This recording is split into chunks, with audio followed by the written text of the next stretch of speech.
All right, here we are, ladies and gentlemen. It's episode 34, season 2, episode 2. I said we were going to do a cold open, and then we just... Sean's so disappointed. Yeah. So Paul, did you grow hair like overnight? I thought your head was pretty quick. yesterday. No, it was pretty quick. I have a full head of hair. I just choose to not have it all the time. Have you showed everyone? Have you showed everyone your 5-finger death punch tattoo you got? No, not yet. I'll make sure I post it on the internet soon. Yeah, for sure. Hold on. Can we acknowledge the the elephant in the room? We have a guest on the show today. He's not. I mean, he's a pretty small guy. He's not that big. Yeah. Yeah. Ladies and gentlemen, one of my very good friends, Mr. Zach Hanson, is on the show today. Give it up for Zach, everybody. Yeah. Zach, did you know what you're getting into? No, I still don't, but I'm kind of excited. Like, ooh. Oh, no. It's very Larry David. How long have you been in the band Spin Doctors? Oh, my God. I love this. It's pretty great. Biscuit head. He got a big old biscuit head. You have been in the band Hanson since the beginning of band Hanson. Since the beginning of time. That your last name is Hanson. Welcome to Seemingly Unknown. It's impossible. It's possible that they started the band maybe 5 minutes before I joined. It's okay, but you were right after though. Yeah. All right, let's start it off. I have a question. How many babies were conceived to a Hanson song? Oh, you mean I don't conceive babies to my own songs, if that's what you're asking. No, not yours. We mean not just yours. Babies just around the United, in the world. It's a good question. I'm not really one for music during that kind of act, so I don't know what people listen to. I'm more. You don't have like a playlist that you just put on and you like go to town? Yeah, I just start singing, I mean, when you got a voice like that, that's fair. All right, touche. The music's coming from me, guys. Yeah, okay. I love you. It's kind of weird. Your wife does not love that. I'm pretty sure. She's like, shut up, please. Yeah. I've come, we've been married for about 15 years, and I've come to realize the reason I need her, if not for all the other things, is she's just not entertained by me. Like, I'm like, listen to this joke, listen to this song. She's like, hey, I'm holding a baby. She just humbles you every day. Dude, you're an idiot. Same. My wife, I tell people all the time, they're like, oh yeah, you guys have married, like, we never see your wife. I'm like, there's a reason for that. She wants nothing to do with any of this. And not just the podcast. She's never listened to the podcast, but like the band, she's just unbothered by any of it. Like, it probably keeps you both humbled though too, because it's like you're just like, dude, when your wife doesn't give a shit. It's like, oh wow, you wrote Bop, that's cool. How about you clean the kitchen? You piece of It's so true. Sean has had that one in the chamber for a second waiting. How about you go do the fucking laundry? How about that? That would be fantastic if you could make that happen. Take out the trash. Yeah, that was me, dude. So my dog, they know this, Zach, but I have a 15-year-old English bulldog. We call him the oldest English bulldog of all time. See, that seems like you're doing something crazy to keep that dog old. My wife thinks he's going to live forever because she hates him. So she thinks he's immortal. So I tell you what, last night he almost didn't live forever because he sleeps in the laundry room. Oh. He started barking every hour on the hour. And he didn't have to go outside. Like, I let him outside at like 5 o'clock this morning. Dude, I mean, from 3 o'clock on, he barked every hour. It's like, listen, Peter's going to come after me. I almost stabbed my dog last night. Dude, you reach the point when dogs start getting people diseases. He's got dementia. He's got what, sleep apnea or whatever it is. Right. Yeah. He has to pop a Zyrtec just to close his eyes at night. My wife goes, seriously, tomorrow? She goes, give him Benadryl. I said, I'm going to give him antifreeze. Oh my God. You know how many episodes of Dateline I've watched, dude? I know how to kill this dog. Here's this hot dog with some antifreeze. So he's weird though. He's never eaten like normal dog treats. Like he eats vanilla wafers. Your dog's weird. Your dog's weird. Just like Zach. Dude. Dog's fucking just weird. Like me. Bro, you drinking Mountain Dew as an adult? Hell right yeah. Zach, I back that hard. Just unleaded Mountain Dew, bro. Hey. Good for the good old Mountain Dew. Oh, Hold on, John. Are you drinking the apple one? No, gingerbread. It's like it hits the spot every time. The apple one's really good. Zach, you're on the right page. We were doing this interview a couple years ago with it was like Dateline or something. And it was like 6 a.m. and everybody's drinking coffee and I don't drink coffee. They go, hey, can we get you anything? I go, hey, maybe like a Mountain Dew or something. Me too. I swear the interviewer looked at me. What is wrong? And he goes like this. He goes, you don't know about that family, that cult in Arkansas that killed babies by feeding them Mountain Dew? I'm like, what does that have to do with me? I'm tired. I just want to drink. I'm pretty positive they were a cult and the Mountain Dew is not what killed them. It's all the other stuff they did to babies. Hey, I think we're ignoring the cult part and you guys are really focusing on this Mountain Dew thing. Is yours Diet Mountain Dew, John? No, it's regular. Oh, you guys are just straight up. You guys are straight up unleaded drinking Mountain Dew, just full premium gasoline right now, dude. I find water to be a sign of weakness. I think water drinking weakness. Yeah. Bro. Remember those drinks as a kid with like the grenades of sugar, like those little. Oh yeah, little. I would crush those. Dude, I remember. So when we were kids. Yeah, dude. When we were kids, we would drink. We had so many Kool-Aid points, me and all my brothers, that we got a Super Nintendo. Do you know how many fucking Kool-Aid points? Well, you also have 46 brothers, so yeah. Every Bro, week. who are you talking about? This dude. How many siblings do you have? Oh, me? Yeah. No, I'm from 7, so I'm the third of 7. Yeah. And he's got what, 5? You say, Zach, you have 5? I've got. Well, technically, I'm an only child. No. The Hanson.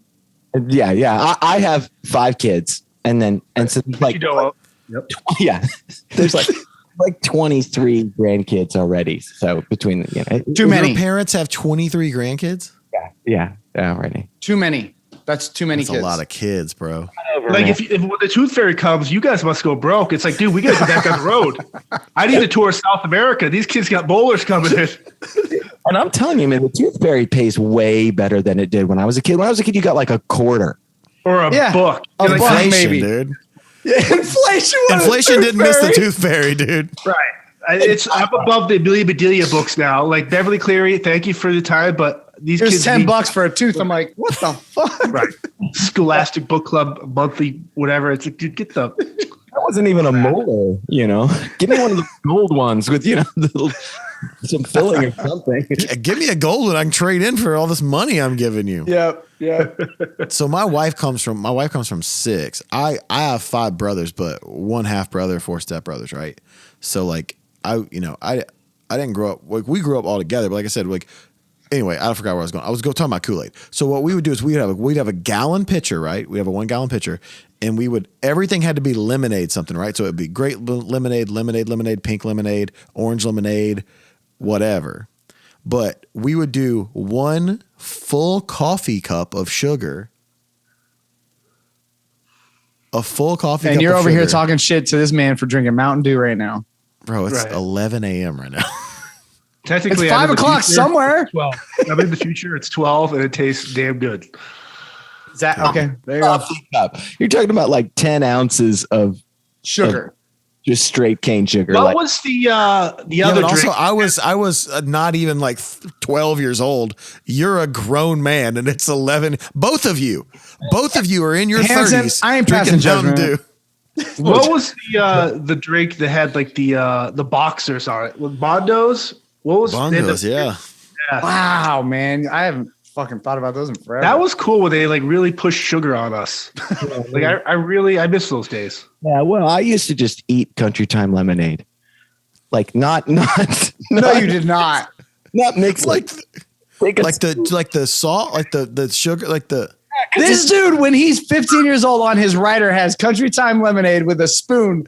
I need nothing else. Right. Like, hey, all I need is and a straw. Yeah. Like that's on the rider. Okay, sir. Do you need some water with this? No, I'm all right. No. Do you have Mountain Dew I can pour it here to build it?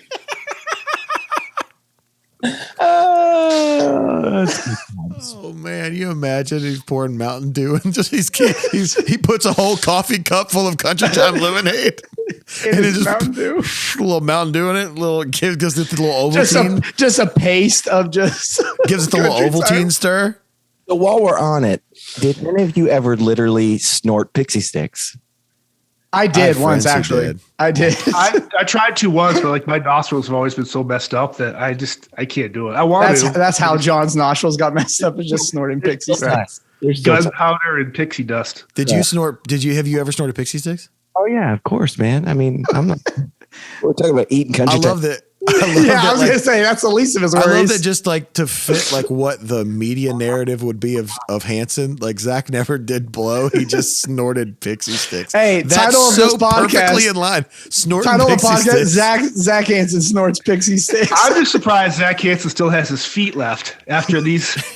All this sugar. Yeah, dude. The fact that you're not a type 2 diabetic is blowing my mind right now. Right, it's a problem. Yeah. Question. He snorted the Pixie Sticks, but he ate the Country Time. 100% bounces. Question, Hanson here. What is it like going grocery shopping? Like you guys go to Costco once, like how do you? Once a day. A lot of people. What's that shopping experience like? Let's be real. I don't do very much grocery shopping because I buy Country Time lemonade and Pixie. You just come back. Your wife is like, absolutely not. Go back. More Slim Jims. Christ. Right. Yeah, dude. I mean, it's a big family, man. We go to the grocery store like twice a week. It's and we have Costco and we have super Walmarts, and it's still not enough. And I mean, my boys are getting big too. So my 13-year-old son, Shepherd, like he'll just come in and grab a whole loaf of bread and a whole thing of turkey. Like, I'm good. That's lunch. Like you're like, you can't eat 6 sandwiches. He's like, Dad, you want a bed? I'm so skinny. Dude, that's what's crazy, man, is like when you think about that, the fact that like all like kids eat, like, because kids like get expensive when it comes to like eating and stuff. Like that's the thing. Like it's so weird because like so the joke that on here, Zach, is that my oldest son is the bougiest child of all dude, time. Like when it comes to food. So he's an outside kid. We live on some land, so like he's like always outside. Like he was outside the snow all day. Let's put it this way: his kids aren't going in and grabbing a loaf of bread and turkey. He's like, Dad, making up fresh wood pie here, okay? Yeah, and I need you to. By the way, I need you to make the bread from scratch. Right. His son is picky about which duck he eats. It's insane. If it's a mallard or some local like pond thing, he'll just, Dad, this is like trash. Get this peasant shit away from me. It's only funny because he's not lying. Like so when my son turned 5, I said, what do you want? Because I've been a cook for like 17 years now, and I said, what do you want for dinner? I said, I'll take you anywhere you want. He goes, I want you to make mussels with garlic cream sauce. God damn it. Good Lord. Yeah. So he's the kid, like literally one day we were at a restaurant. He ordered shrimp, like a Japanese place, but he heard the person at the table next to us order sea bass. And he's like, literally to the waitress, like, hey, your kid, 1000%. I'm like, yo, but it's so weird. Like the dynamic of him is so weird because he's Tom Sawyer all day long. Catching snakes. Until it comes time to the kitchen. Catching snakes. All he does is watch hunting videos on YouTube and fishing videos. But like when it comes to food, dude, it's ridiculous. Speaking of Country Time lemonade, today is my grandmother's. It would have been my grandmother's 100th birthday today. My grandpa and my grandma started this hugely successful barbecue chain in Memphis, the first barbecue chain actually. And funny story. The thing they were known for the most was their barbecue shrimp. And the trick to the recipe was dry Country Time lemonade. True story. I swear to God. What? Come on. That's serious. You take 6 jumbo shrimp. You mix barbecue seasoning with Country Time lemonade. You pour it over the shrimp and you put butter on top, and then you put it in the oven. I'm dead serious. Discovery. I just made a discovery. You guys are both related some way, somehow. You guys are long distance cousins because your families are so huge and you guys do some South shit like that. I think this is a big joke he's playing on everyone listening. Like, okay, wait, I'm going to go buy some shrimp. It's a Country Time lemonade. That is not a real recipe. Well, this is a real recipe. The rest of the story goes weird. When the shrimp are still alive, the shrimp actually listens to Oobop on repeat, and it really gets the nice and juicy. You know what? Can we talk about something real quick, John? Because I didn't know that you were on the same train I was, John. That when I said Zach was coming on the show, you professed your love for one of my favorite albums of all time, which was This Time Around. This time around. Well, I just think it's one of those albums where, for me, I mean, I have other albums too in my list where I'm kind of like, a lot of people are like, dude, you're a psychopath. But when you hear a song or an album for the first time, you always resonate with it. And for me, that album, and then Throwing Copper, and then Dizzy Up the Girl, and Tragic Kingdom, I no doubt. Those 4 albums for me were just always just like randomly always playing. It's good stuff. I mean, at that time, for me, like the only records that I loved music. I was so into music, obviously, by that point. But like the only real records that I loved that were straight through records, which were like you don't skip a song, were August and Everything After, right. Recovering the Satellites, which I personally believe is just as good as August and Everything After. It was the second Counting Crows record. Joshua Tree, which is my favorite record of all time. And This Time Around, like truly, and it's not because we're friends, but like I think I've told you this before. In part, like that record to me is still to this day in my top 20 records in the history of albums. Zach Hanson's just like, yo, keep giving me those streaming plays. Let's go. I'm like, I got nothing here. You just actually, funny enough, you can't stream it. Yeah. Oh, This Time Around, you can't stream that album. Why? Yeah. Well, it's not on Apple Music. It's the only record not on Apple Music. And we try it. It's so weird because, you know, we own pretty much everything we've ever done, except for those first 2 records and the first Christmas record, which are owned still by Universal. Island. Yeah. And so we're like, we don't really have control of whether it's on the streaming services or not. Like, we can call and be like, hey, I hope they pick up. And, you know. But what is a record label? What is a record label? Why wouldn't they not put that on there? That's what I don't get. Like, what's the reason for not? I feel like they don't want to make money. They don't want to make money and pay you guys 30 cents a year. Like, come on. Yeah, I think they've forgotten that they own it, and they just, you know, oh man, we lost that. I love that record. Maybe I'll find it in my archive somewhere. Well, could you do what Taylor Swift does and just re-record your albums? They could. You know, we could. I mean, Papa Roach did that. Papa Roach just did that for Infest. Yeah. There's an interesting problem with us re-recording albums from when I was 12. What could that possibly be, Zach? It could be the fact that you have hair on your penis. Now, I will tell you, there are some amazing things you can do with technology. And I know actually how to make my voice amazingly sound like 12. I mean, it takes some major computer work, but it just doesn't seem like it's worth it for a little bit of money. You know what I mean? And for us, I mean, we want the records to be out. We want it to be successful. We want people to care about it. That's the problem with the record labels who weren't involved with it at all, still owning it, right? They just don't care. You're just one of 75,000 albums they own or whatever. So, you know, but for us, it reverts to us, I think, at 35 years. So like, we're almost there. Wow, that's so insane. Like, that was. How long have you guys been a band as of this year? This will be 30 years, and so this time around would have been 2000. So it's at 22 years. So you own all your sex tapes you guys have filmed together, or? You know, it's a weird incest thing you just talked about. No. He didn't mean together. Sure. He didn't mean together like together, but like together. Together. Yeah. In the same room. By the way, meet John, ladies and gentlemen. If you've never met John, this is why we can't have female guests on the show ever. So I'm gonna ask questions that fans put into our social media. So here's the first one for Mr. Hanson here. Okay. What is, and I went through his filter. Some of them are just bizarre. Some are just inappropriate. So when you've been a man for 30 years, dude, I'm sure there's like, ask him about what his second toenail, how long his second toe is. How deep is his asshole? What? Oh my God. John. Okay. So here's the first question. Zach he gets off this call so fast. He's like, today my internet's bad. Yeah. Sorry guys. So, Zach Hanson, what is the inspiration for Hanson's new project, Red, Green, Blue, and how many songs will the albums have? Will they all be from each of you solo? That is from Phil. You served it up right there for the new project. Yeah, we just announced a new world tour and a project called Red, Green, Blue. Basically, like when we were kids, that's like the color of things my mom would buy us. So it's just sort of surprisingly representative of what we sound like. But you know, it's like it's hard to find ways to continue to push yourself after 30 years and like work different muscles. And for the first time ever, instead of writing and producing it all together, we didn't. You know, so I wrote 5 songs and produced it. And Isaac and Taylor play and sing on the songs that I did.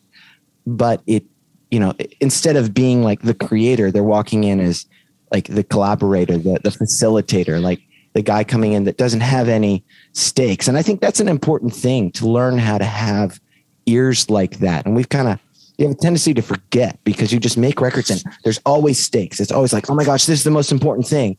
And you forget to have fun. Like when you're playing, when you're being a player, when you're handling people's ideas. So it's kind of they're all released together. So it's just 5 songs each and it'll be 15 songs. It comes out in May. Yeah. I can say too that I have heard at least one of the songs and it's fantastic. Yeah, no, it's wild. I don't think it really sounds not like us because I know how we write, but we get these questions all the time over the years. People are like, how do you decide who sings what song, right? And because we've always written the songs together and we credit them equally, no matter who starts or finishes it.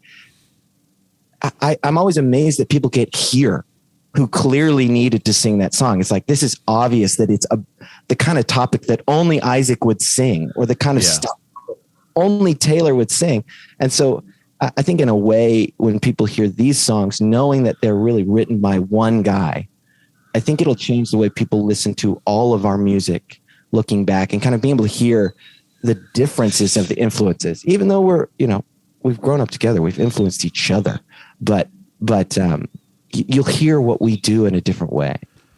You guys do the kind of thing that we do in our band in the sense of like something I really like in bands that I listen to, and that is the fact that you have never stayed still. You know, there's so many bands now that, especially in our genre of music, which would be modern rock or active rock, that I mean, literally take the same cookie cutter and make the same record every single time. And our biggest thing is not doing that. And that's what I kind of loved about you guys. Like you go from middle of nowhere to this time around, and then you keep moving on, and then all the way up, to the new record that you guys are going to do. But what's the one with String Theory or Ja Rule?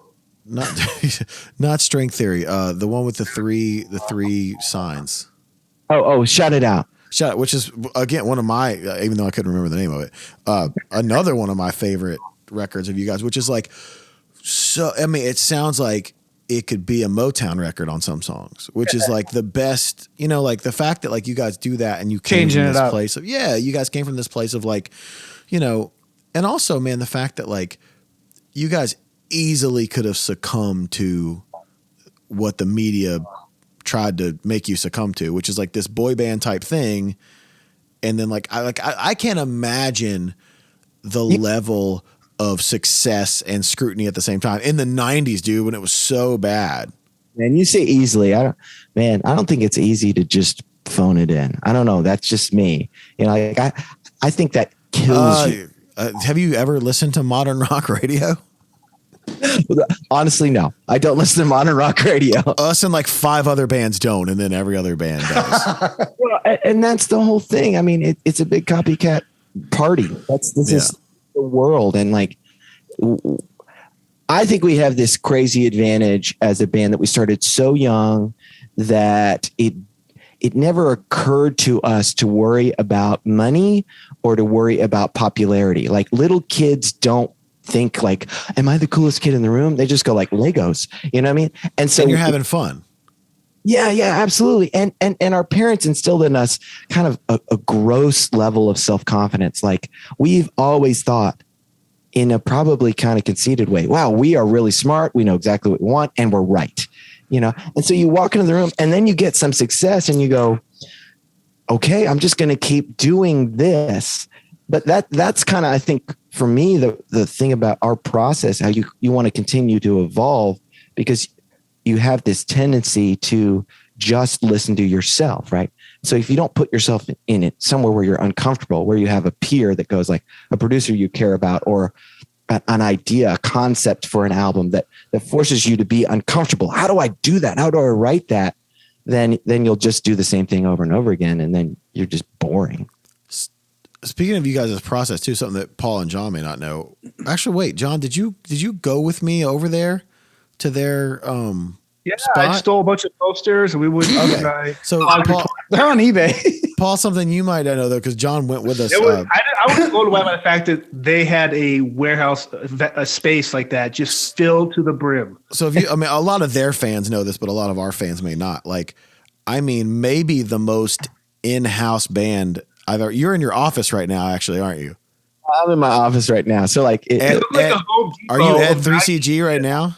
Yeah. I'm at 3CG. Yeah. So, we have a studio here. We have, offices here. We have their merch. What the hell? Really? It's at Home Depot of 90s.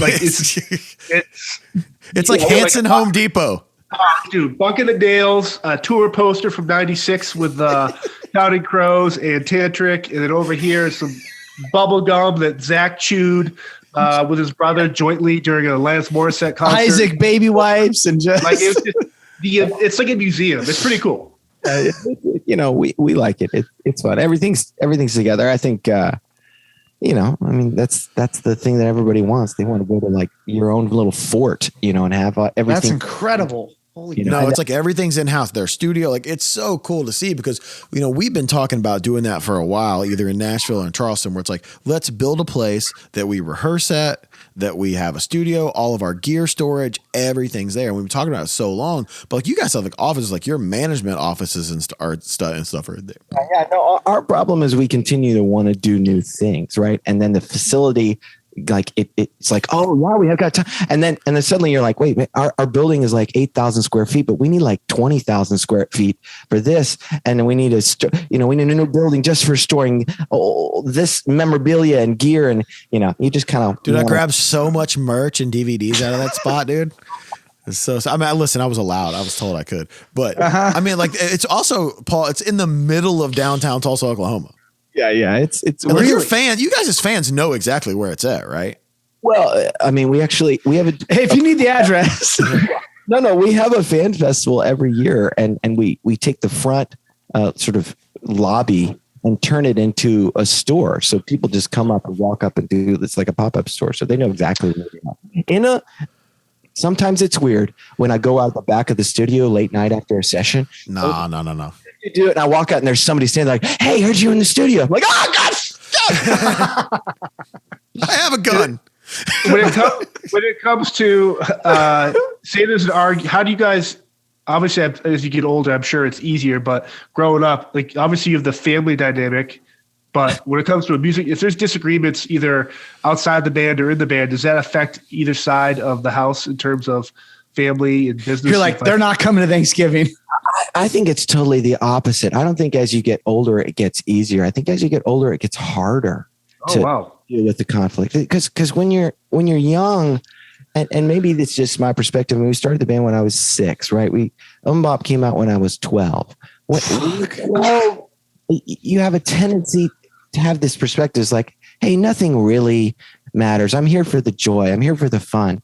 When you're 35, you think everything matters because there's so many responsibilities. Your brain is in 14 different places at the same time.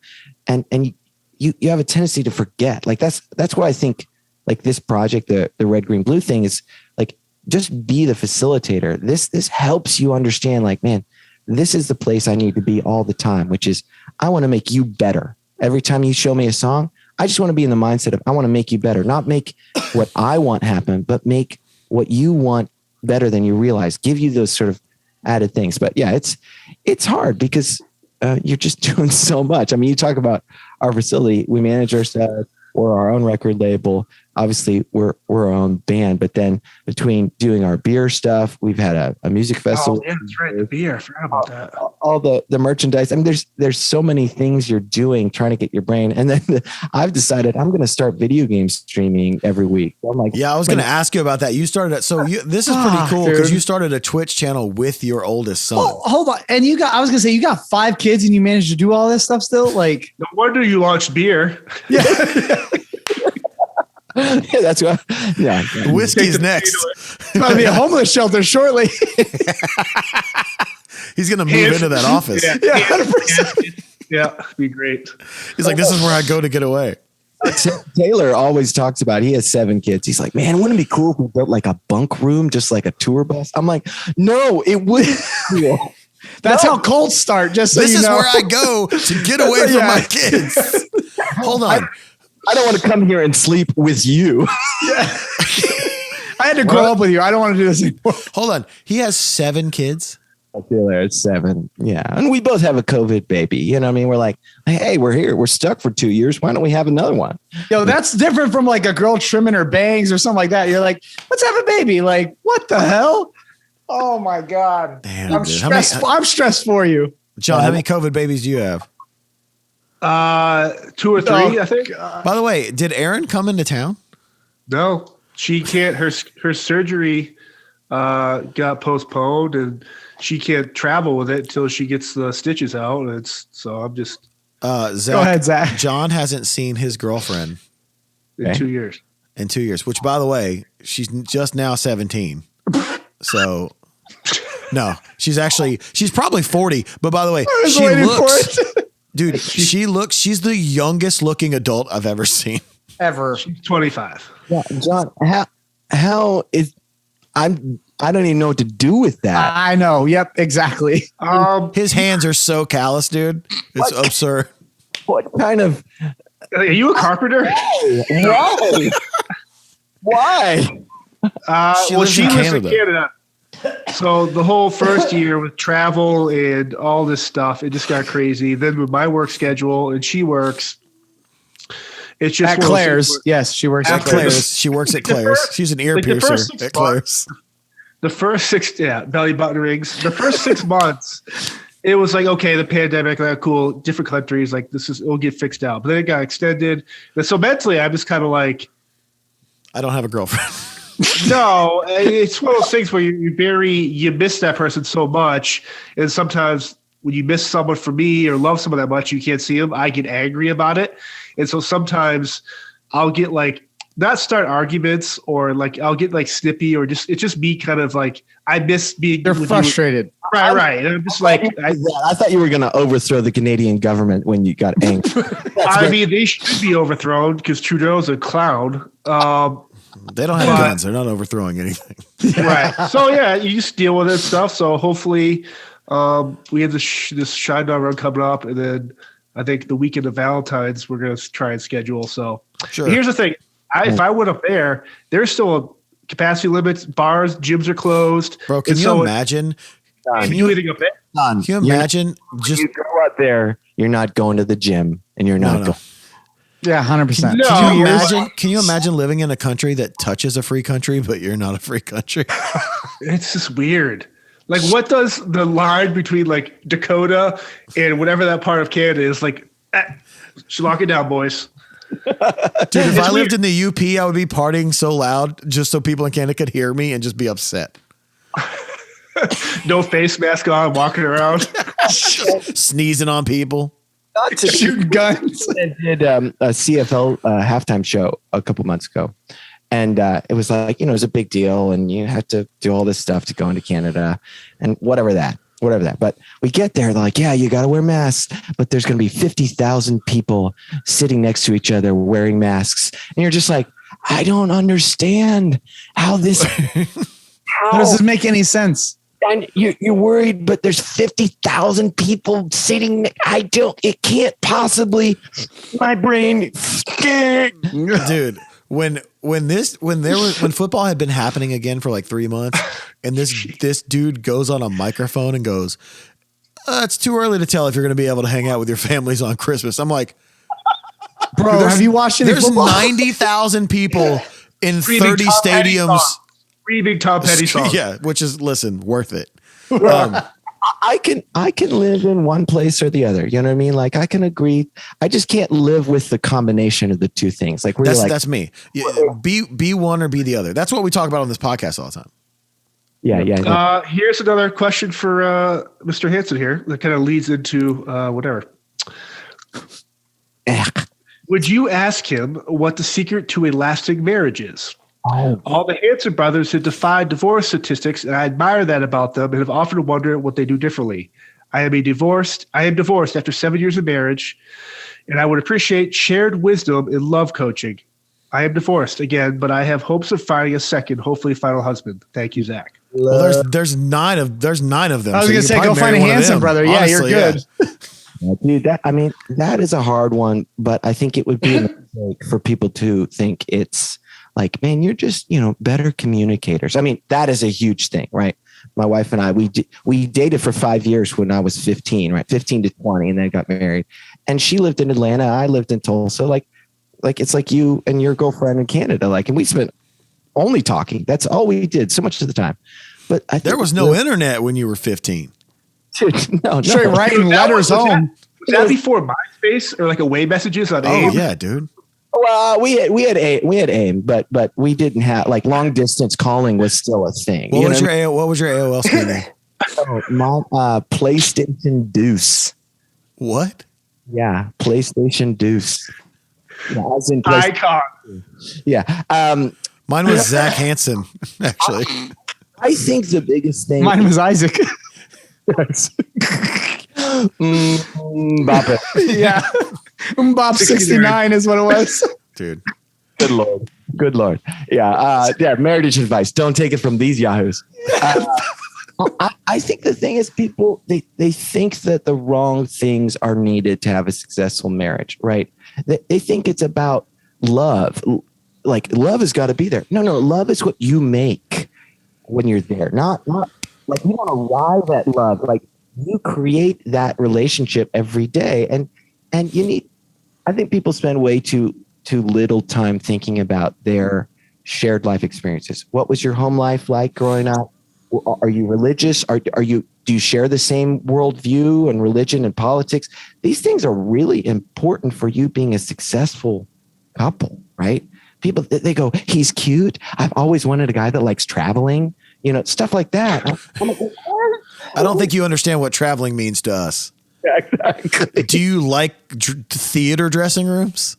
Yeah, my wife has a great friend. She's my friend too, but I'm like, I can't figure it out. She's an executive.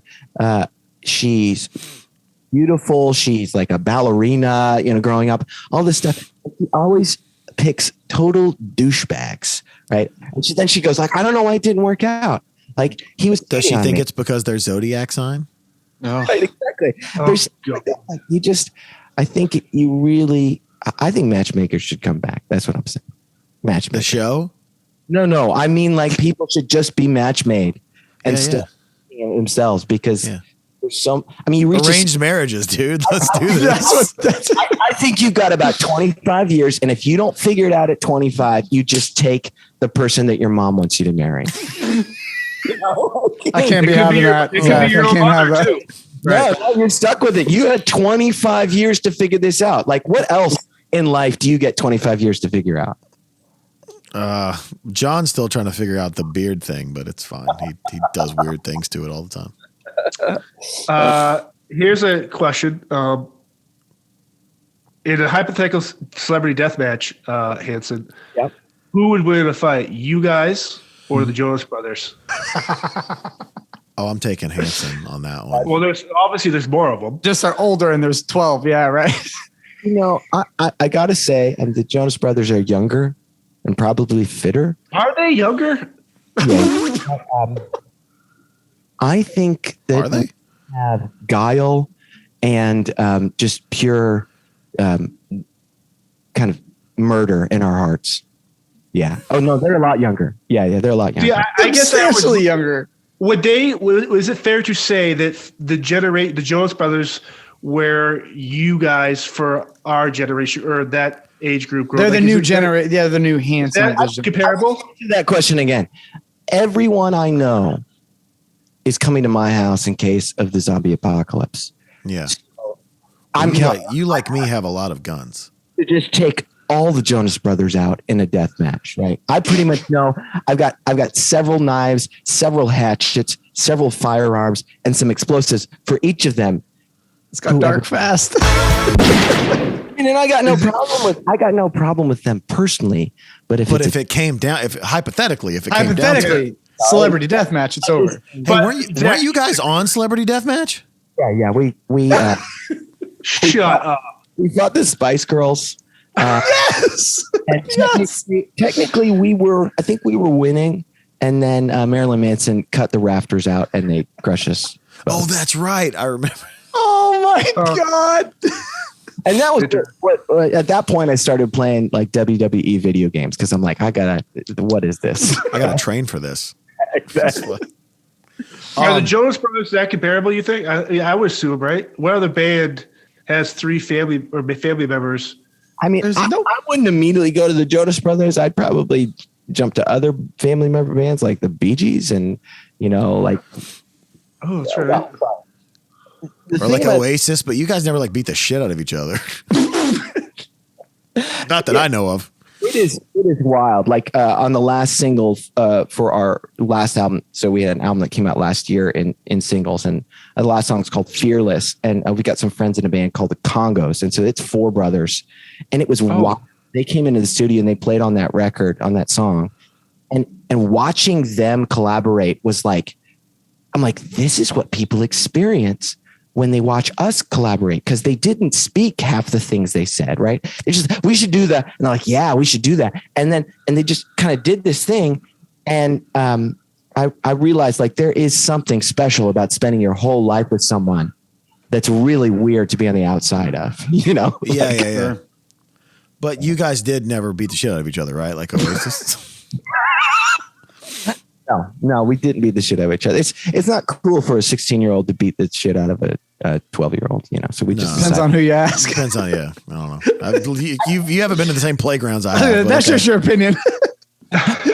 Yeah, man, we're so different. Like as brothers, what we want to do with our lives, it's amazing that this works because the way we do things, the things we're into outside of Hanson and being on stage, like so different. You guys, I know all 3 of you guys, and I don't know. I'll be honest. I don't know if there's a more different set of 3 people, like personality wise, like what they're into. Right. Like Taylor would probably want to punch it out. I would want to have like some sort of competition to build it out, and Isaac would talk it out, and then to have a drink about it. Yeah, man, let's just. I swear, it'd be cool. He should have. Isaac's the pacifist in all this. Taylor should have run a small country. He's got the best hog though, for sure. Shut up. Who does? We know you. You've seen them all. Spill the beans. Who's got the best hog, dude? Nothing. I got Who's nothing. got the best truffle pig? Who's got the best truffle pig? Jesus Christ. So the last thing I want to talk to you about before, because you're bringing us into your world, which we appreciate. But then next we're going to bring you into our world, which is us complaining about stuff, Paul reading the news. John's got probably some wild dreams for people. How did you get involved in doing something that's very hard, but you really enjoy like these Tough Mudders and these Spartan races? Like that's something that you do a lot of. Dude, I love those. If you haven't done that, it's okay. A friend of mine, who's our AC guy who was fixing the studios, he's like, you got to come do this with me. I'm like, I don't even know what that is. And I went and I did it. And I pwned so many people. I was like, this is the most amazing experience I've had in years. Like, because it wasn't about being a band. It wasn't about like, you're doing this physical thing that is awesome. And then you realize like, there's a lot of people who shouldn't be here.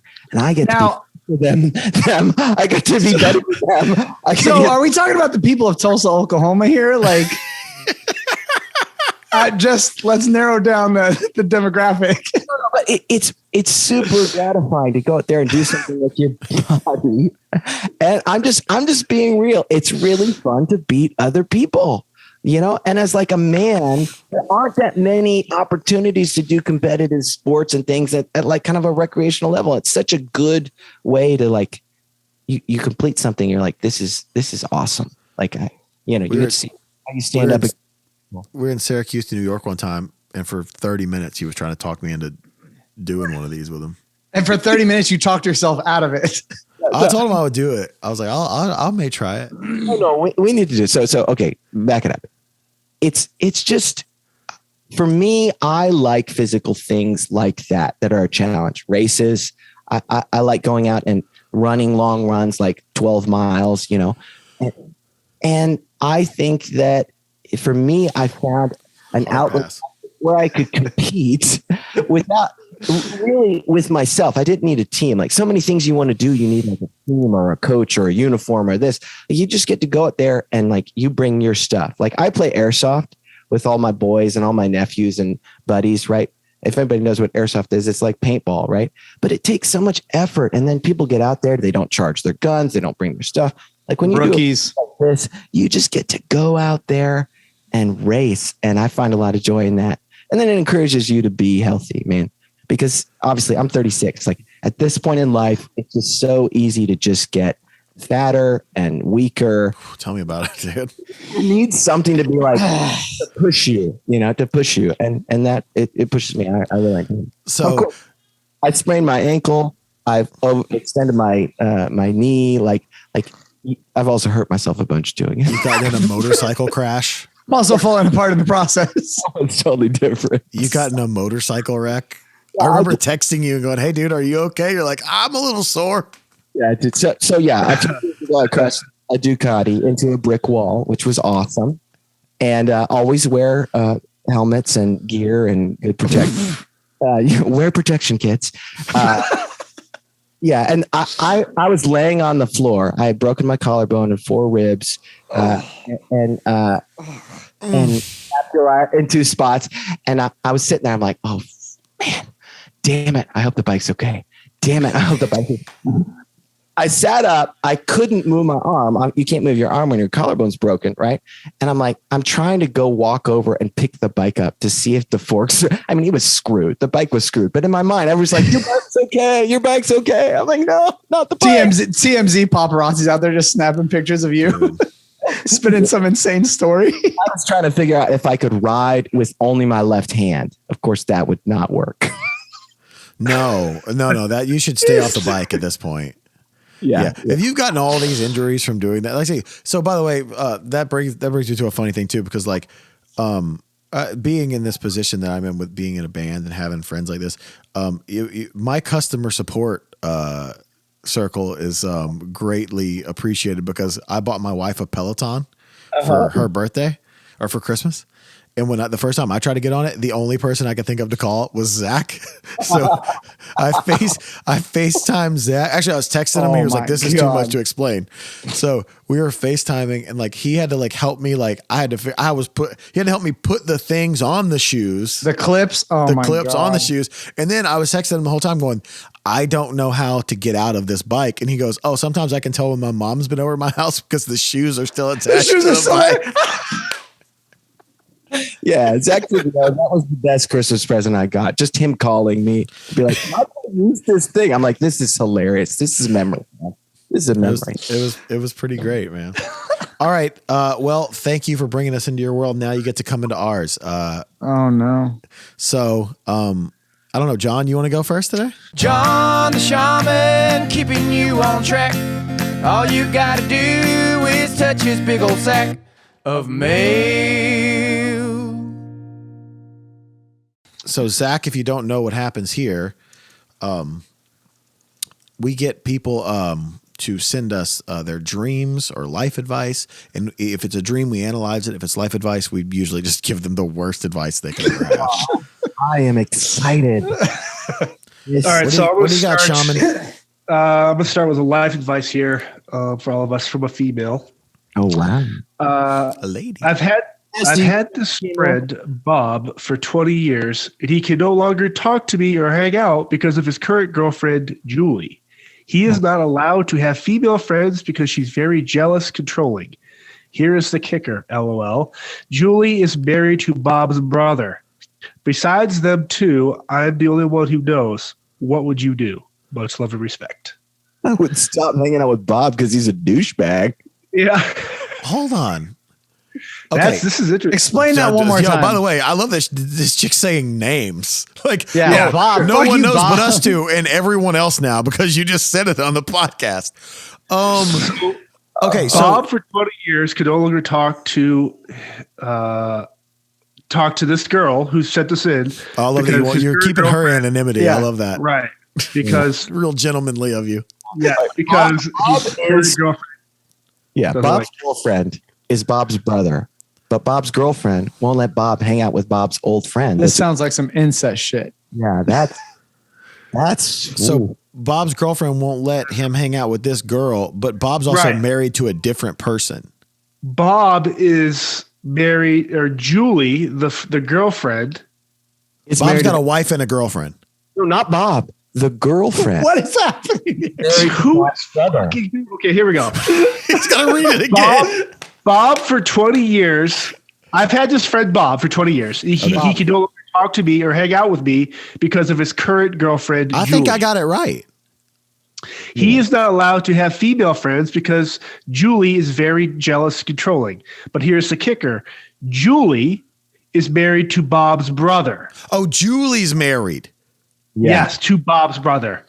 So why is she with Bob? I thought, yeah, that's what I was saying. Like, I thought she's with Bob. How is she married to somebody else? Okay, here's the advice: get new friends. Yeah, First off, fuck people named Bob. Not literally. Don't do that. You've been doing that for too long. Clearly, now it's not happening anymore.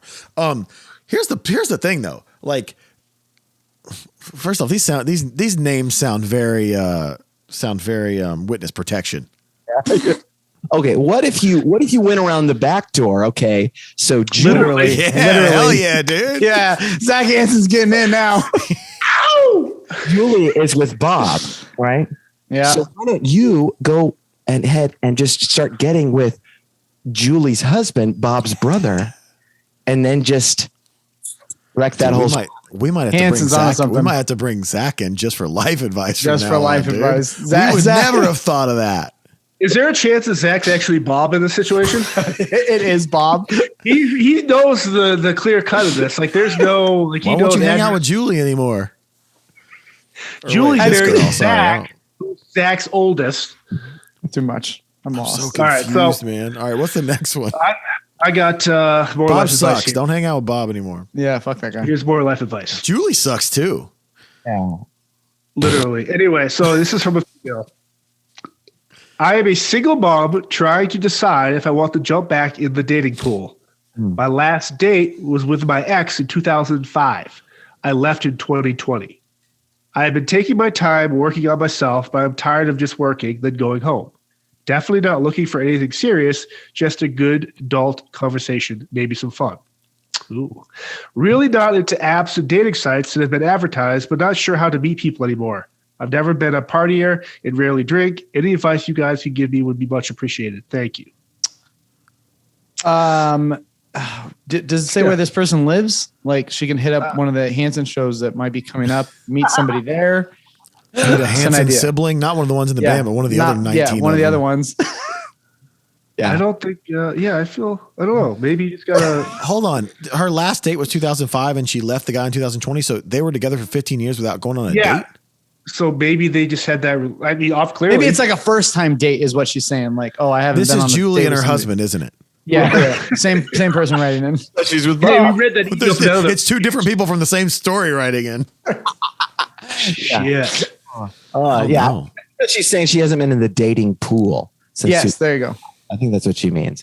So she's had a couple years out of the dating pool. How old does this make her kids? That's the first thing because that's the thing that matters most, because it's going to get weird. What he's saying is that's the thing that matters most, because if you do get on a dating app and you match with your son, that's a Your weird kid, yeah, it's going to be rough. Yo, I wonder if that's ever happened, bro. It's gotta have happened, right? You know it has. Know it has.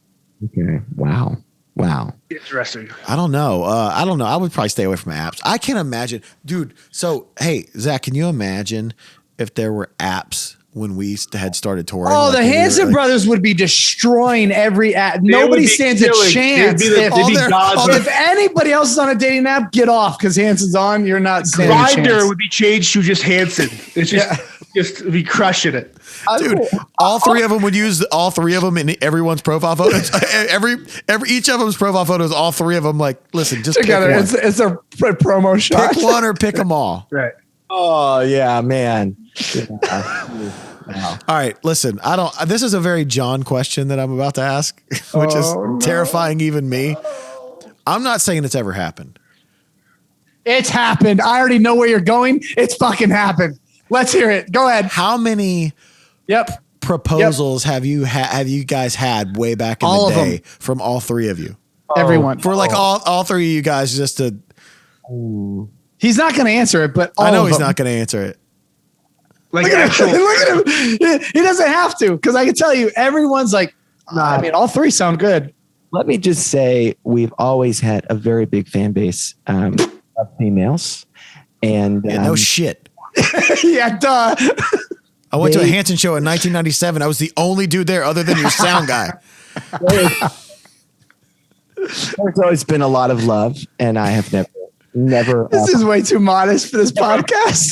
Speaking of the love. This guy, we should have asked the marriage question after this. He's like, I'm not trying to get divorced and talk about things that I did when I was 13. I'm happily married now. Yo, all right. Okay. Real question. You don't have to name names. If you want to, you can. How many full-grown adults, celebrities, just tried to smash when you guys were like 15 and 17? Yo, this is a good. Don't say none. Yeah, because I know it's got to be some shit. You'll be so full of shit. Your breath stinks if you say that no celebrities tried to smash. And by the way, you guys didn't have DMs, so you couldn't creep into the DMs. You had to get like email addresses. These celebrities are gonna get canceled so fast. What's your number? Long distance? Nicole Kidman's calling your home phone. Your dad answers the phone. Hey, is Zach awake? I'm gonna say none.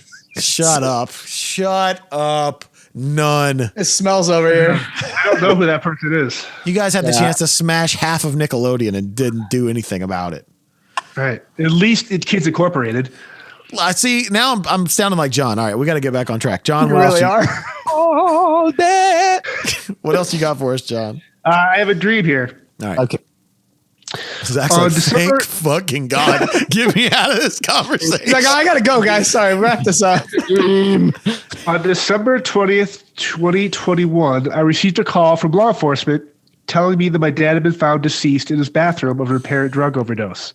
Needless to say, it's been a rough year. The last time I saw my dad alive was Thanksgiving last year. This year on Thanksgiving night, I had a dream about my dad. He was younger, like with what I remember him as when I was little. He walked up to me and gave me the biggest, longest hug. It felt so real. I've had a lot of dreams about my dad since his passing, but most of them were my nightmares involving the way he passed, his lifestyle, etc. This one felt so different. So real and comforting. Maybe it's a coincidence that it occurred on the anniversary of the last time I saw him alive, but honestly, I was dreading that day because of all the emotion that was attached to it, so it felt like maybe it was some sort of visitation or vision from God to let me know that my dad is at peace. I know Zach hates this sort of thing, but I have to let you know that stuff has been one of the things that has helped me get through the laughing for the past year, especially on the rough days. Thank you guys for all your help. What do I hate? You hate having the burden of people saying, Yeah. It's not that I hate compliments. It's just, you know what I'm saying? I mean, I feel like this dream is. I don't hate that. Hold on. I don't hate that sort of thing. I don't know how to take. Okay, so Zach, backstory on this podcast. And probably like 5-6 episodes ago, talked about how I'd never really wanted to do meet and greets again. Right. Because like I'm not one of those guys that, there's some heavy lyrics, right? So fans will come up to us and tell us, that their kids died or whatever, and it helped them through. Like, so for me, I can't be that guy that takes it in one ear and just goes, okay, and then just walks away from it. Like I carry that around with me all day. It's hard for me to hear those things. So I just kind of casually said one day, like, it's really, that stuff's tough for me. And like, dude, a bunch of our fans took that shit the wrong way. They were like, oh, he doesn't want to meet us. I'm like, no, dude, like I'm telling you, like, it should be a compliment that like, I take what you say you care. And it means something to me, you know? It's hard for people to understand because they have such an intimate relationship with what you've created and by association you. And so it's like waking up out of a coma, right? And this person knew you your whole life, but you don't know them. And so they're coming in with all of that. And it's a lot. That's a great metaphor, actually. Like it's not that you don't appreciate it or want to identify with it. It's just that like, I don't really know you. So I don't know how to comfort and share in your experiences. But dude, I get that. I really hate the feeling of, you know, we don't sell meet and greets or nobody can buy opportunities to meet. It's because I'm like, oh yeah, you made money in the 90s, asshole. So let's calm down. Some of us got to make a living out here, dude. I'm like, it's really important to me that you never feel like you're bought, like people own you. Right. Yeah. And I think sometimes that can be it too. Like where somebody's telling you this thing that is so heavy, right? I was abused as a child by my dad. And your music, you know, helped me get through it. And you're like, I don't know, you know, it can be hard. Do I hug you? And they paid you to do it, which like, makes me a therapist technically in the legal realm. Zach Myers, the therapist. How do you find the It's hard. It's hard. It's something. It is. Yeah. So that's kind of where she ended that. I've already talked about a dream I had about somebody coming back, and I started crying on the podcast before. So you know, I think those things happen. You know, I think that's. You know, it's the time. I mean, it's obviously heavy on your heart. Like around that time of the year, you're probably thinking about them a lot. So it's definitely going to happen. Holidays are always rough on people too. It's going to happen. Think, you know. Yep. But see, you don't really control your dreams, so there's no reason to think that she would have a positive dream that she generated because of her desire to have it, right? Yeah. I mean, she's been dreaming about all these negative things. I think there's probably something to it. Yeah. I think so too. Like I talked about one that I had of my cousin on here, and it was pretty deep and heavy. And yeah, I think that especially around the holidays, man, you gotta take that stuff into account and just and maybe even take it as like, you know, somebody's trying to send you a message or visit you, or they missed you or whatever, or you miss them so much that it comes up in your subconscious and you obviously end up dreaming about it. John, what else you got? Is that it? No, that's what I got. Yeah. Paul, you got anything today? Sports news. Paul reads the news. Paul reads the news. Yeah. You guys like sports or what? I love sports. I got sports news. Zach, you're not a big sports guy because Isaac always texts me about sports. You do not. Sports you and talking about sports. Cool. No, I don't. No. Right. We're in NFL playoffs right now. Shout out to the AFC #1 seed Tennessee Titans, ladies and gentlemen. Give it up for us. Who do they play next? I believe we're going to play the Bengals. Should be a good game. That's going to be a good game. It's a fair matchup. So we got Raiders losing to the Bengals. Sorry, Paul. I don't want to talk about it. It's very upsetting. Patriots lose to the Bills real bad if you didn't watch that. Exceptionally bad. So bad. Dude, that Cowboys 49ers game last night, though, was... 49ers beat the Cowboys in a very uneventful ending. It was just like... It was eventful. I was, but it was like, oh, that's the end of the game. It's like, oh, the way he said it too. He's like, just goes, that's the end of the game. That's the end of the game. And everyone's like, what? Walks. Yeah. Okay. Like, okay. Dude, when the guy goes like this though, and then all the memes that came out after that, when the guy goes, and then Barstool just posted your girlfriend 2 minutes after you break up with her to all her friends. And Big Ben riding off into the sunset with a loss to the Chiefs. Dude, they lost spectacularly too, huh? Yeah. And everybody knew the Eagles were going to lose to Tampa Bay, but big shocker there. I mean, listen, as far as Big Ben goes, like later nerd. You know what I mean? You're not going to be missed. Yeah, you're not going to be missed. Pittsburgh's going to miss you. Who cares? You rapey son of a bitch. Yeah. Anyway, is that the news? Is that all the news you got? Yeah. I mean, this one's kind of important. All right. I mean, it's a big deal. Jason Momoa and Lisa Bonet are splitting up, guys. Oh man, Lenny Kravitz, baby, fly away, baby. What if they got back together?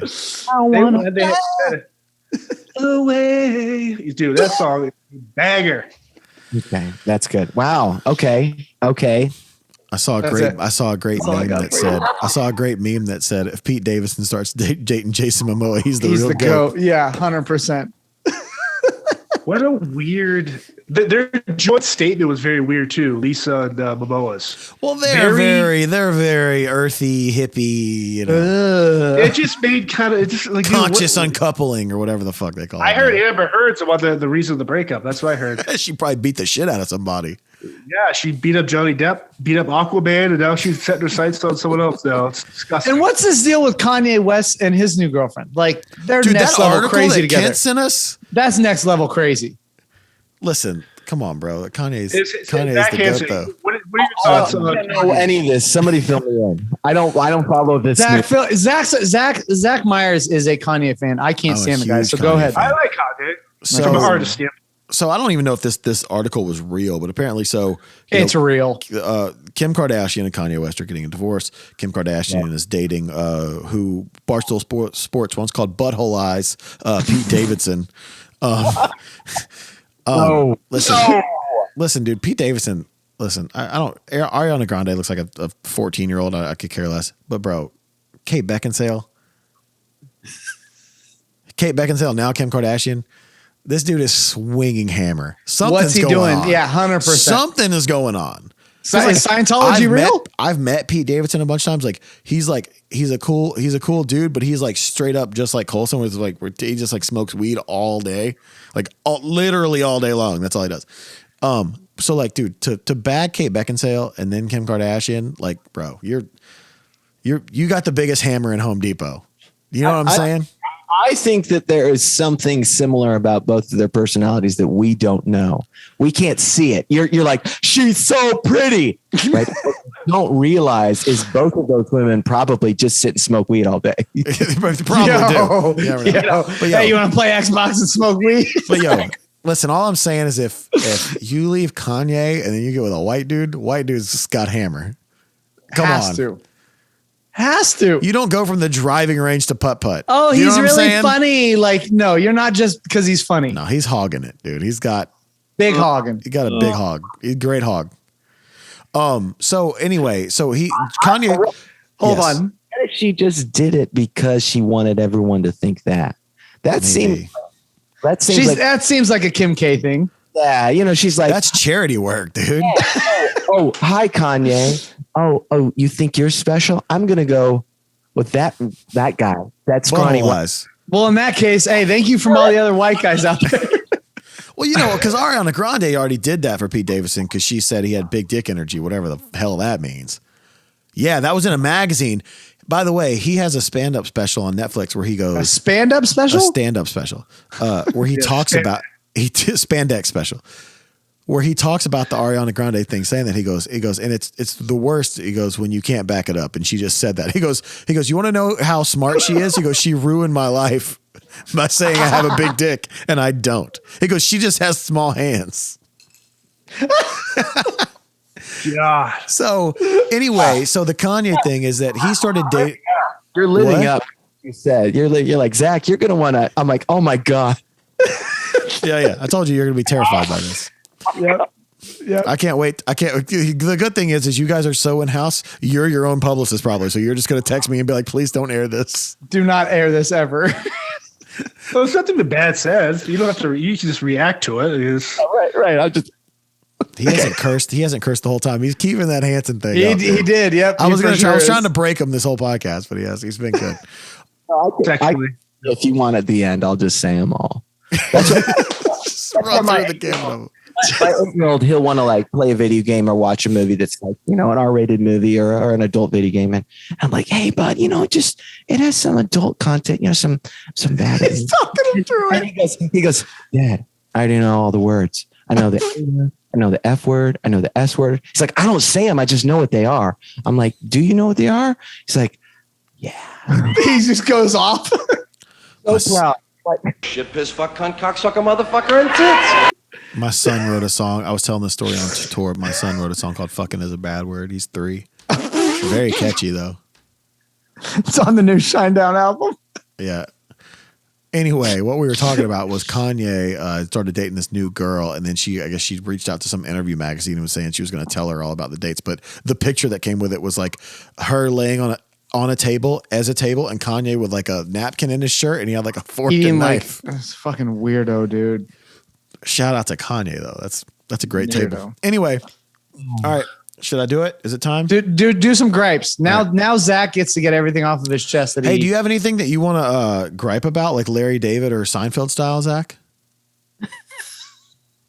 This is my favorite part of the podcast. What are your biggest hold on, Zach Hanson, what are your biggest pet peeves in humans? I'm trying to determine breathing, existing, other people existing. I'm the same way. Me and him are on the same page. I need to think about this. For all right, Zach, we're coming back to you, but you better think of some good pet peeves. All right, listen. You better watch out. You better be nice, or you might find yourself in Zach's gripes. Everybody hates that 9/11 happened, obviously, but can we talk about how it ruined airport security? Do you remember flying pre 9/11? Do you remember that? It was so long ago, I barely when remember. You could just do it. Like, I never smoked on the plane. To the airport and like shop. You go shopping at the airport. You could just go through. Your family could go through with you, and then like now, like all of a sudden, your Adidas Boost could be bombs. Like, come on, Dude, there's a great Jim Jeffries skit in one of his stand-up specials where he talks. He's from Australia, obviously. He talks about going back to Australia, but he said he lived in America so long that he gets in there. And he's like, he's such a pro in the American airports. He's got his belt off and his shoes off. And he gets to the Australian airport and they go, "Hey, mate, why are you taking your shoes off?" He's like, "Because they might be bombs." He's like, "But they're not bombs, are they?" It's the same thing. Like he takes his laptop out and he's like, "That's a nice laptop you got there." He's like, "Why are you showing it to everybody?" He's like, "Because it might also be a bomb." He's like, "But it ain't a bomb, is it?" It's like, because like when you fly domestically in Europe or whatever, like, dude, John was with us. We flew somewhere like from like Vienna, Austria to like maybe Russia or something. I never showed anybody my identification. You just got on a plane. I just got on an airplane. So sick. They didn't even know who I was. And like, so like when you go to TSA security now, dude, it's the worst. Though I talked about last week, a TSA guy yelled at my 5-year-old last week because he had his hands in his pocket when he walked through the metal detector. I've almost gotten arrested about 5 times from TSA because I'll be like, so we were going to Disney World with my kids. Which is you're already high strung at this point. You're spending so much money if you're taking 5 kids to Disney World. Right. And they're like, "I've got all the tickets." And I hand the tickets and the lady's like, "Oh, no, they have to hold their own tickets." I'm like, "No, they don't. She's 5. She's like, she has to hold her own ticket." I'm like, "She can't travel on an airplane without me. She's not an adult. She can't buy a ticket. I'm not giving her a ticket." Right. In the end, I had to give her a ticket because it was that or jail, basically. She's going to blow her fucking nose in this thing. Yeah, she's going to rip this up and think it's a paper airplane. My oldest son and my middle son and my one of my daughters all go by their middle name. So they're like, "Who's John Hanson?" My son goes by Shepherd. He's like, "I don't know." She's like, "You're not John?" He's like, "No, I'm Shepherd." And I'm like, "It's his God. I can't speak for him." Dude, I get 2 things at there. I always get, there was a time where I would always get like, they would always pull me out. And then one time our old security guy, Jake, in the Fresno airport, I literally was screaming. He had to pick me up and carry me. Because what they did was I used to have this Oakley backpack that had like literally had 1,000 pockets in it. Compartments, yep. Yeah, gun, knife.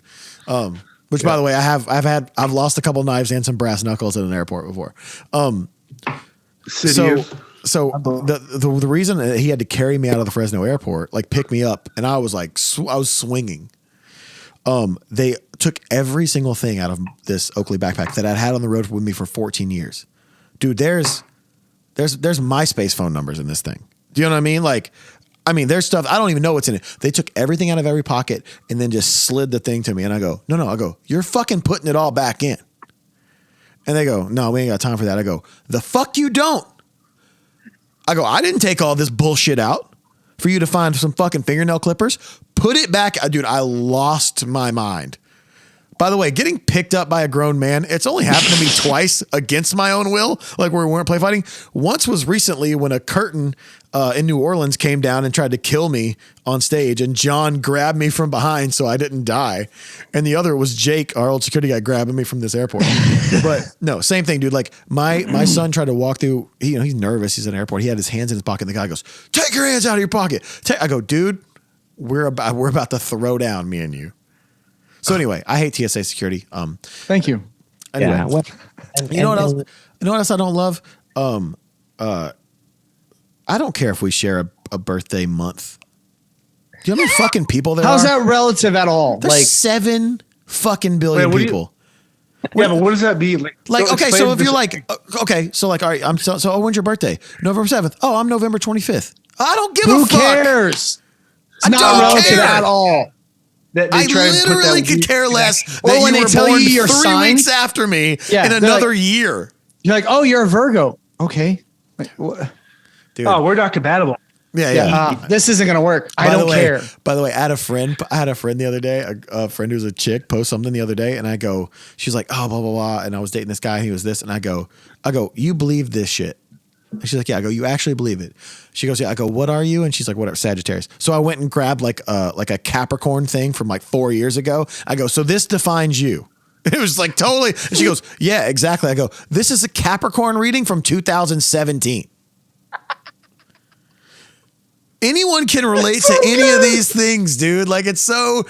I think I told this story on here one time, and I'll briefly tell it again. But I was in New York one time, and I was at a bar with our manager Geither, and we were watching football, and there was a lady at the end of the bar, and she was talking to her girlfriend. And long story short, it was like, I think I've told this I'll tell Zach, but it was like, she was basically like described like the perfect guy. Like, oh, he's got a great job. He gets along with his parents. He has a nice car. He has a great place, huge dick, whatever. Nice guy, loves his grandmother. And she goes, but like, he's like a Capricorn. And I'm just like, and I literally stopped her. I go, excuse me. I go, did you just say literally just describe like a Bachelor contestant? I go, and then you're not going to date him because this motherfucker, his parents had sex in February. Like that matters at all.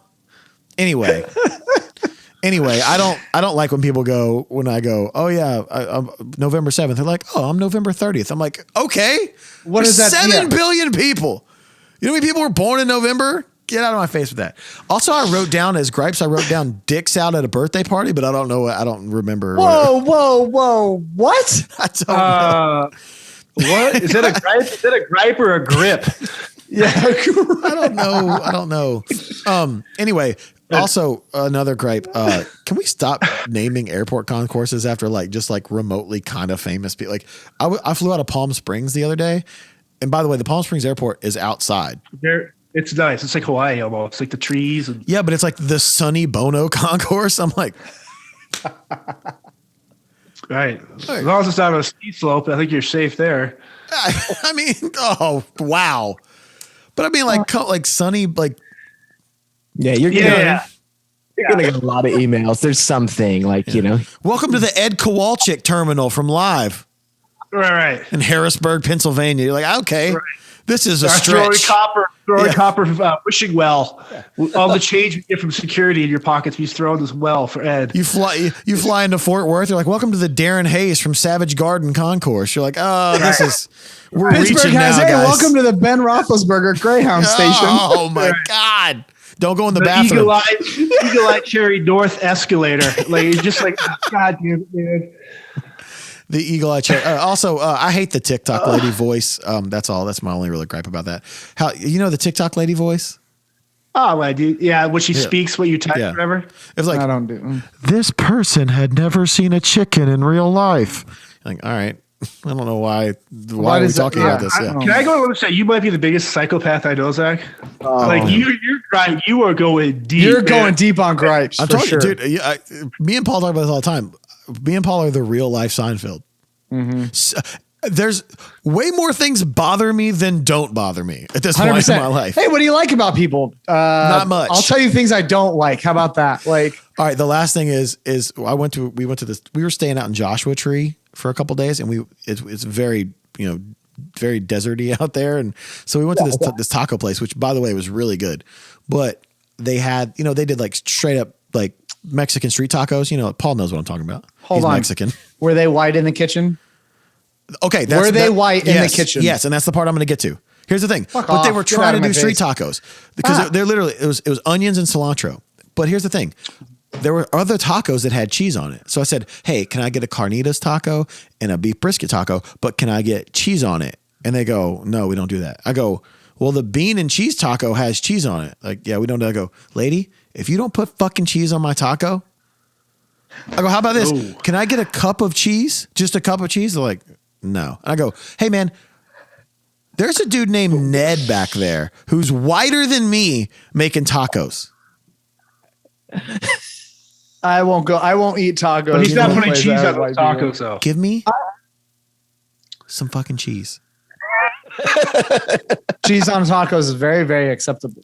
Yeah, I think White people cooking tacos is not very acceptable. Oh, oof, wow! I'm not gonna. No. I'm not buying street tacos. I'm Mexican. I'm not buying street tacos from some white guy in fucking Joshua Tree saying I can't have cheese on my tacos. Get the fuck out of my face. Zach, Paul is the perfect cross between white and Mexican. He has the whitest first name and the most Mexican last name of all time. This man's name is And Paul. the most Mexican middle name. This man's name is Paul Dominguez. Paul Manuel Dominguez. Your middle name is Manuel? Manuel. It's actually We've short. never talked about actually- this before. It's actually short for Menudo, but yeah, he goes by Manuel. Speaking of airports, though, we'll do this. We'll do this and we'll get out of here. Speaking of airports, The though, live in La Vida Loca terminal. TSA's favorite thing in the world when I come through is the fact that the same thing. My middle name is Zachary, but my first name is Michael. They're like, Every dude, Like the killer? Michael Myers. I'm like, yeah. And it's usually like always like a black person who just like loves it and like they want to They talk think to me it's the about it coolest for thing. hours. They're like, "Yo, name Michael Myers." I'm like, "Yeah, I don't go by Michael. I go by Zach." And they're like, They just pull out the mask. They're and like, they literally like call everybody over. They're like, "His name Michael Myers." I'm like, my name's Zach. I go by Zach. It says Michael Myers, but like I go by Zach. Like Michael Myers over here. I'm like, oh, okay, man. Like let's stop. Let's not do this. Before we get out of here, Zach Hanson is not getting off the hook. I want to hear what just drives him insane. Like his Yeah, pet give peeve. us something, dude. He's trying to. He's playing so PC I know. right now. it's me crazy, which is I don't get what the fuck is with the street food movement. Who wants to eat on the street? I don't get it. 2 blocks from here, everybody is out at the crappy food trucks where your food is cold. You wait in line. You're outside. There's no air conditioning. They don't serve any drinks with ice. What is the deal? Why are we so cool that we like crap?